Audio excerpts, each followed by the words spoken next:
Term and examination 2024-এর group বির question number 5 এএসিআর 2 অনুযায়ী একটি ক্যাটালগের মেন এন্ট্রির প্রবলেম তোমাদের সামনে তুলে ধরছি। প্রথমে দেখো লেফট হ্যান্ড টপ কর্নারে আমি কল নাম্বার ওয়ার্ডে লিখেছি, কেন প্রবলেমে কল নাম্বার সংখ্যায় দেওয়া নেই। এক্সটেনশন নাম্বার দেওয়া আছে, আমি লিখেছি 5th লাইনে। সবসময় এক্সটেনশন নাম্বারটা ক্যাটালগ কার্ডের 5th লাইনে লিখতে হয়। এক্সট্রা নাম্বারটা পেন দিয়ে লিখতে হয় আর কল নাম্বারটা পেন্সিল দিয়ে লিখতে হয়। এই প্রবলেমটায় মোর দ্যান 3 অথর্স, এই মোর দ্যান 3 অথর্স থাকলে আমরা হ্যাঙ্গিং এন্ট্রি করি, অর্থাৎ টাইটেল দিয়ে মেন এন্ট্রি হয়। তাই টাইটেলটা অ্যাক্সেস পয়েন্টের একদম ফার্স্ট ইন্ডেনশন থেকে শুরু হয়েছে, ফার্স্ট প্যারাগ্রাফটা একদম এইভাবেই চলবে, সেকেন্ড ইন্ডেনশন থেকে দ্বিতীয় লাইন তৃতীয় লাইন ব্যাক করবে। তাহলে আমরা বইটার নাম ছিল energy for a sustainable world, এটা আমরা অ্যাক্সেস পয়েন্টে লিখেছি।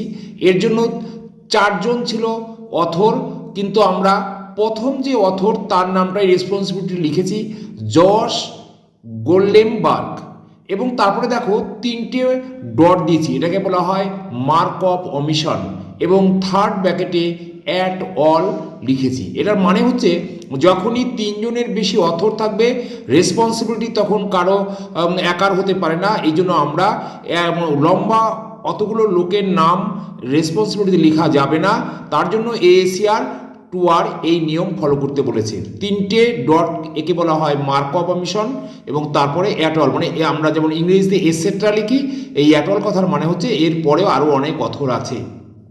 তারপর এরিয়া চেঞ্জ করব।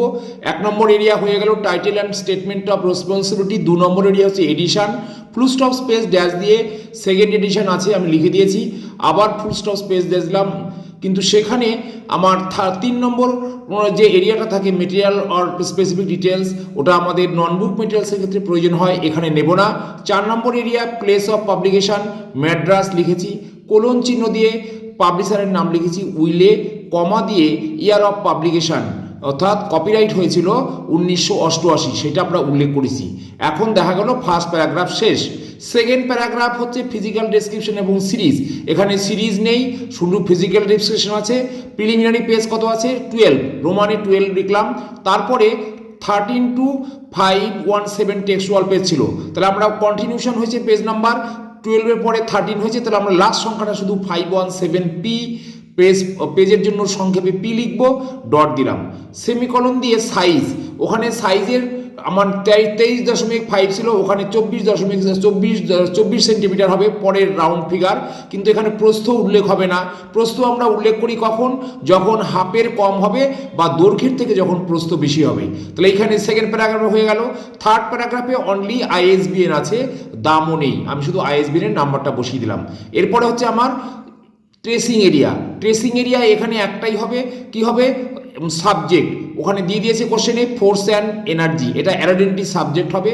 আর রোমান 1 দিয়ে যে রেসপন্সিবিলিটি যে একটা নাম আছে, ওই যে জোশ গোল্ডেনবার্গ, এই গোল্ডেনবার্গ কমা জোশ, এই নামটা দিয়ে একটাই মাত্র অ্যাডেন্টি হবে। এখানে টাইটেল দিয়ে মেন এন্ট্রি হয়েছে, সিরিজ নেই, আর কিছু হবে না। এখানে এই প্রবলেমের ক্ষেত্রে 2টো অ্যাডেন্টি হবে, added entry subject and added entry author. Thank you.